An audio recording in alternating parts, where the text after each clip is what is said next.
I've learned over the years, we're not in business to be cheap.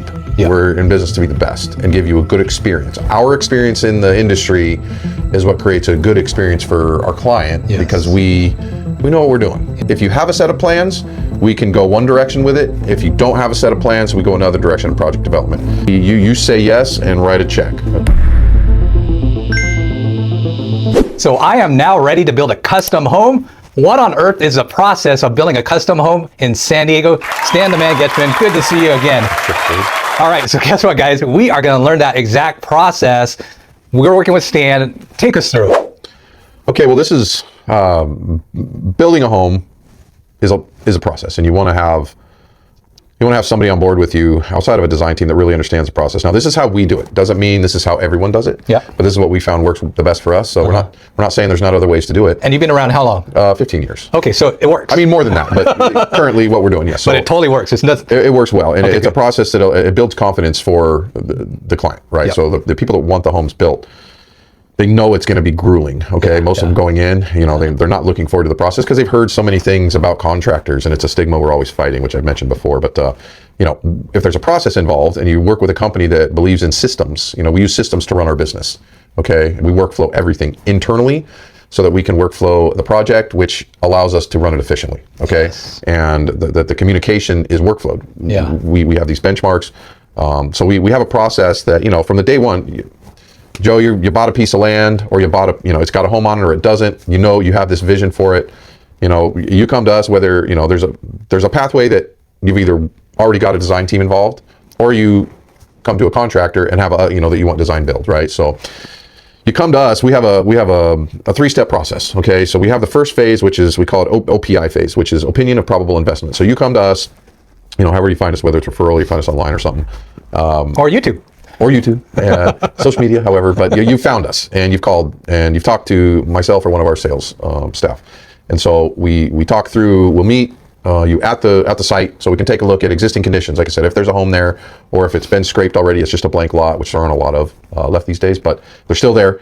And so we can go through with the OPI. What we found is, I spent years kicking out estimates and not getting jobs. Okay, people, they're always looking for the cheapest, the great deal. They're looking for a deal, right? Yeah. And I've learned over the years, we're not in business to be cheap. Yeah. We're in business to be the best and give you a good experience. Our experience in the industry is what creates a good experience for our client, because we know what we're doing and we know how to run through it. Okay, so we've developed this three. It's the OPI, which is opinion of probable investment, and then we have the project development phase. We call it PDA. And then we have the general construction. You made up? We coined them. Yeah. Okay. I mean, so PDA can so they can't Google it. Yeah, right. Okay. If you do, you'll probably find my website. But the OPI, again, it's a phase where we can have a discussion about, again, it's two different directions, but we give you opinion of probable investment, OPI. Okay. I like that. So we define a scope. We don't put line item pricing on the scope. Yep. But we give them a range, low, medium. It literally says high is sky's the limit, because you can spend whatever you want to spend. Okay? Your FF&E, the site itself, if you want all your site walls clad in limestone, okay, or versus just block wall with stucco on it, okay. I see. Lighting packages, pools, how crazy we want to get on landscape and water features and marble, paver driveways versus concrete or concrete with paver. Yeah. There's so much you can spend. So sky's the limit on the OPI range, right? Okay. But we give them a low and a medium. This is where we think, based on our experience and what you've either told us or shown us with a set of plans. Yeah. So we break it out from the demo, grading, utilities, all of that. We break out a scope, and then we give them that range. And if they look at that and they go, okay, these guys, and we can kick that out within a week or two, depending on the size of the project. And it's just something for discussion. It gets us moving down a path together. Okay. Okay. And we can deliver that. No obligation to anyone. We're not taking any money for those. We're just this is what we think. It's an opinion. Okay. Yep. And then we move into, so they say, Stan, looks good. We like how your team rolls. That was good communication back and forth. We'd like to know what's the next step. Next step would be getting into a project development agreement together. PDA, project development agreement, not public display of affection. But, so project development is where, that's what we found. So again, I had spent years kicking out estimates and we don't get the jobs. It's a lot of work to put an estimate out. Okay. People don't understand how much work we have to put into that. And that estimate, while it's called an estimate, which means estimated numbers, that is the number, and it goes into contract, right? Yeah. So it's an art form. We have to be putting in enough money to build a project and be profitable without outpricing ourselves, right? Pricing ourselves out of a job, right? Yeah. And that's where this project development phase came in. So the OPI and then getting into project development. In project development, we say, okay, we talked about what we think we're going to spend. Again, those are ranges. It's all conjecture. We haven't hard bid anything. We haven't sent it out. We haven't had our estimators really go down the rabbit hole. But in project development, we come in and we define a scope. So if you have a set of plans, we can go one direction with it. If you don't have a set of plans, we go another direction in project development. With a set of plans, we're able to define your scope based on that set of plans, look for any conflicts, any issues that are in there, solve them now, how our mechanical system's getting run, plumbing, all our utility work in the streets. We work with all the different engineers on your project, whether it's civil, soils, all of our right-of-way work, all of the structural engineers. If you've got shoring, if we're building on a hillside, we've got to hold up neighbors' properties. We work through everything with your design team and the engineers on that. We work with SDG&E. We work with all the local principalities that water, cable, city, all of it, right? And really work through ahead of time. So we define that scope. Okay, we gave you an idea of a scope over here in your OPI, but we nailed the scope with no scope gap. Scope gap is a killer. It's things that got forgotten or missed, right? And they end up later coming up, and they're an additional charge that's outside. It's a change order because nobody caught it. So project development is so important before we start working. We nail the scope. We get a budget together with allowances for FF&E, which is your finished fixture and equipment. It's your countertops and your tiles and they're usually material allowances, right? All your casework, which is cabinetry and vanities and built-ins, and then all your millwork, which is coffered ceilings and baseboards and crown moldings and window casing and window treatment. Even doorknobs and light switches. It is all your interior doors and casings, or if we've got kerf door, whatever we're doing. So we establish allowances. We build a schedule. Okay, so we scope, schedule, budget. Those are the things that we really focus on in the project development phase. And so at the end of this, so what we do is we look at how many hours we think our team's going to put into your project at this rate, and we say, okay, here's our project development agreement. We think we're going to put X amount of hours in at this rate. You're going to give us a retainer to move forward. So now, instead of us just trying to work through giving out estimates, because we have employees, we got to pay these people to do this stuff, to really dig into your project. We get a retainer. So this is when I stroke the first check. This is where you say yes and write a check. Okay, and at that point we're 10%, we're 20%. Holding hands. Well, it's based on hourly, right? Okay. So we have an hourly rate that we charge. Okay. And for an ADU or something, we might have put in 30 hours. Okay. Right. But a custom home, I'm going to put in a couple hundred hours. Right. So you just got to look. It's different. Big homes. So we just we estimate how many hours we think we're going to put in.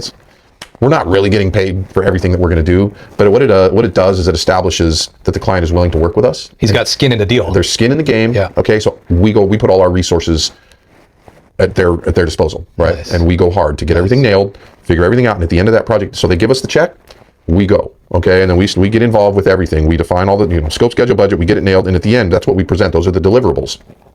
We've done all the site visits with all the different trades. We've looked at all the existing site conditions. We've worked again with the engineers, the architects. We value engineers as we can without disrupting the architectural integrity of the home. Like these architects, they design some pretty insane stuff. And it's beautiful. And you can't just change it and make it cheaper to make it, to make it budget friendly. They've got skin in the game as well, and we have to clear a lot of any changes with them, right? In most cases. But we do all that, and we work through all the details so that when we get to that, put that first shovel in the ground, we've caught 99% of any issues that could come up. There's always things in the dirt that we can't account for. Things happen, right? There's whether we have inclement weather and it slows our projects down. We've got all these price increases. Projects take 2-3 years. We have to think ahead on what our material costs for a door and window package that we're not ordering for another year and a half. What's it going to cost in a year and a half? We have all these things. These are challenges that we have to kind of work through together and establish. So we get that project development done. We present scope. We present budget and the schedule. Okay. And we're still on number 2. That's number 2, and that's project development. At the end of project development, we deliver those 3 things. Wow. And if you're, at that point, it's twofold. You've seen how we roll, how our communication is, what our knowledge looks like, what does our team look like? Okay, you get to know a little more about us and what our culture is. How we do we show passion for this stuff? Is it hard to get us to respond to an email? Are you on time? Do we answer phone calls? Do we deliver what we say we're going to deliver? Yeah. But vice versa, we get to kind of read the client, right? Good point. We don't just build for anybody. Yeah. We have a specific type of client we're looking for, right? And they're excited, and they're easy to work with, and they communicate well, and they understand the value that we bring to the table. If they're opposite, what do you do? If they're opposite, so at the end of that project development agreement, neither of us are obligated to go into a construction contract together. I see. Okay, so at that point, we deliver our deliverables, right? Scope, schedule, budget, and we've worked through everything else over here. So they get this, it's ready to go. Now if they want to go and get a comp bid from another builder, they can do that at that point. They've put some money in to get a defined scope. So they know, I'm saying I can go under contract for this amount.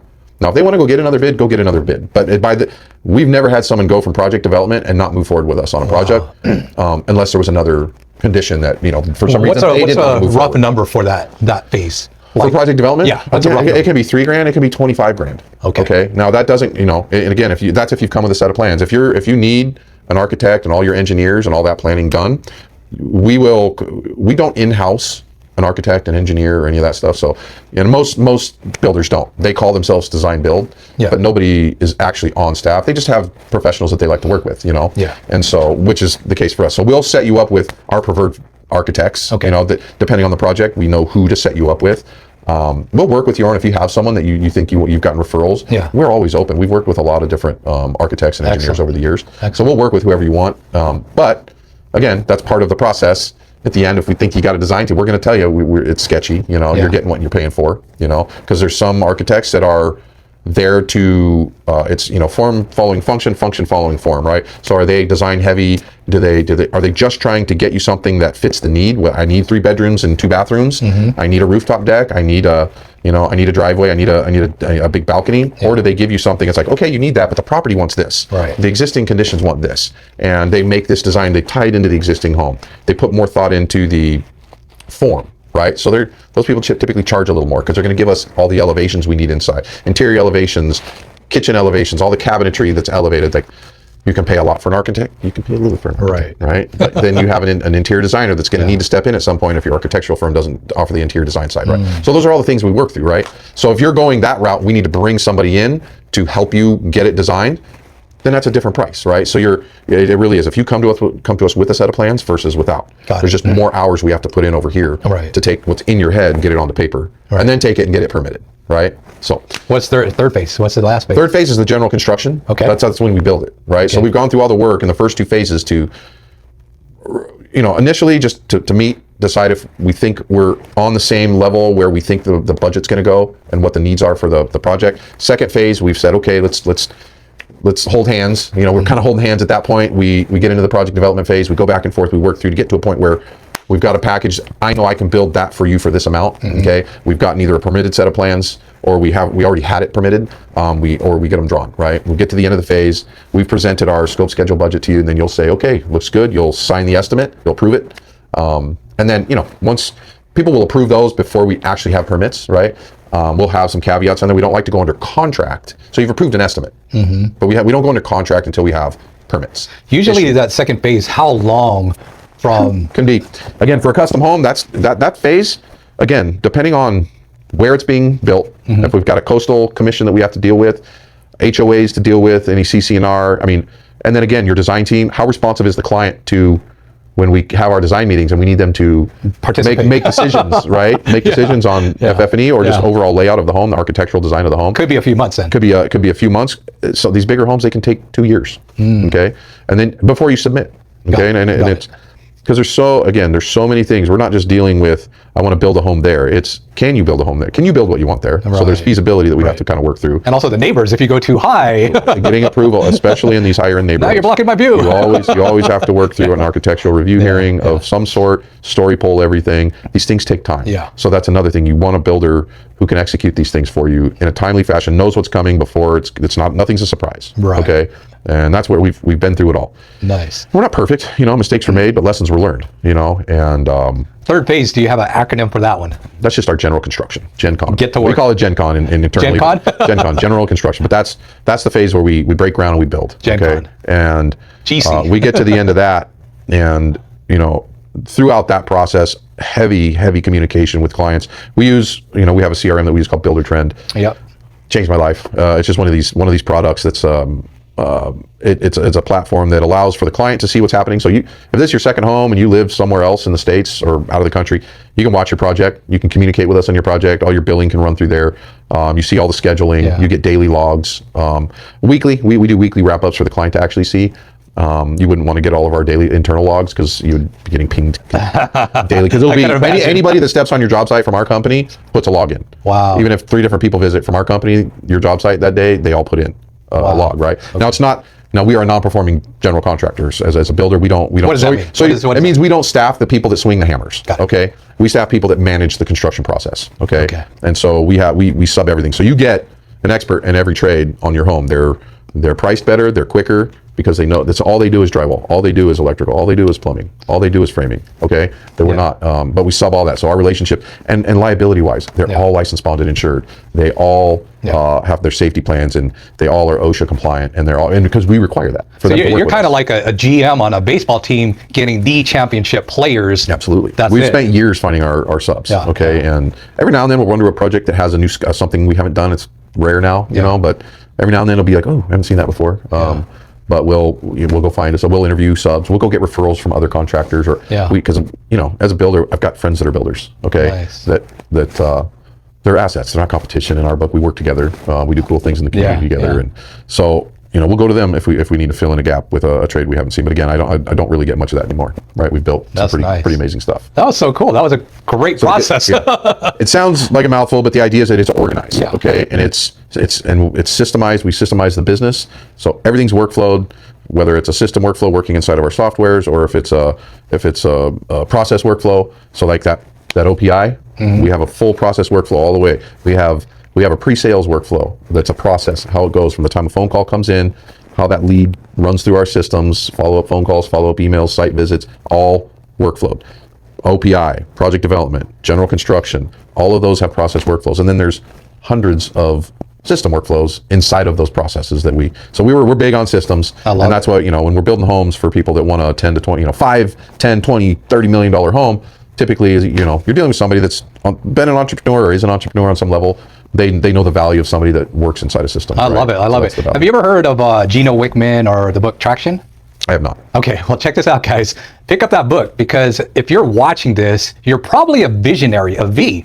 Gino Wickman talks about that in his book. There's V's and I's. And like you said, the entrepreneur that's very successful, they're usually a V, a visionary. And what you just said is perfect. An integrator, an I, very systematic, very methodical. So if you're a visionary out there, you're a very successful entrepreneur, you definitely need somebody like Stan on your team, because you have this grandiose idea, which is exactly your sweet spot. And then you got Stan, who's really very methodical and organized, take your vision to the finish line. Guys, this is exciting.